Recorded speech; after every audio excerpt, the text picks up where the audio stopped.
ఓం శ్రీమాత్రే నమః.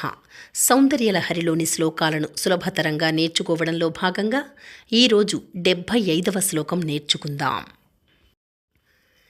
తవ స్తన్యం తవ స్తన్యం తవ స్తన్యం తవ స్తన్యం మన్యే మన్యే ధరణిధర కన్యే ధరణిధర కన్యే హృదయతః హృదయతః తవ స్తన్యం మన్యే తవ స్తన్యం మన్యే ధరణిధర కన్యే ధరణిధర కన్యే హృదయతః హృదయతః తవ స్తన్యం మన్యే ధరణిధర కన్యే హృదయతః తవ స్తన్యం మన్యే ధరణిధర కన్యే హృదయతః పయః పారావారః పయః పారావారః పయః పారావారః పయః పారావారః పరివహతి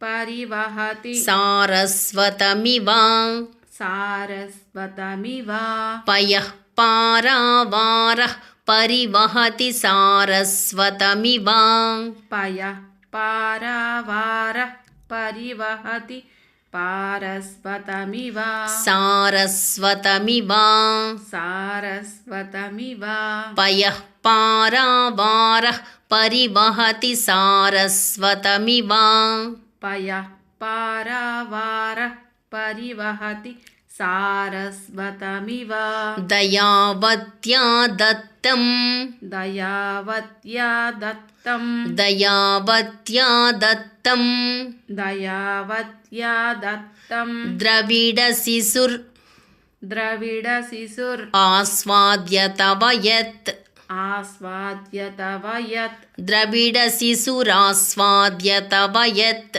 ద్రవిడశిశు ఆస్వాద్య తవ యత్ దయావత్యా దత్తం ద్రవిడశిశురాస్వాద్య తవ యత్ దయావత్యా దత్తం ద్రవిడశిశురాస్వాద్య తవ యత్ కవీనాం ప్రౌఢానాం కవీనాం ప్రౌఢానాం కవీనాం ప్రౌఢానాం కవీనాం ప్రౌఢానాం అజనికమనీయః కవయితా అజనికమనీయః కవయితా కవీనాం ప్రౌఢానాం అజనికమనీయః కవయితా కవీనాం ప్రౌఢానాం అజనికమనీయః కవయితా కవీనాం ప్రౌఢానాం అజనికమనీయః కవయితా కవీనాం ప్రౌఢానాం మజనికమనీయః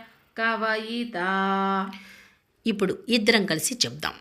తవ స్తన్యం మన్యే ధరణిధర కన్యే హృదయతః పయః పారావారః పరివహతి సారస్వతమివ దయావత్యా దత్తం ద్రవిడశిశురాస్వాద్య తవ యత్ కవీనాం ప్రౌఢానామజనికమనీయః కవయితా. రేపు 76వ శ్లోకం నేర్చుకుందాం. అందాక సెలవు. ఓం శ్రీమాత్రే నమః.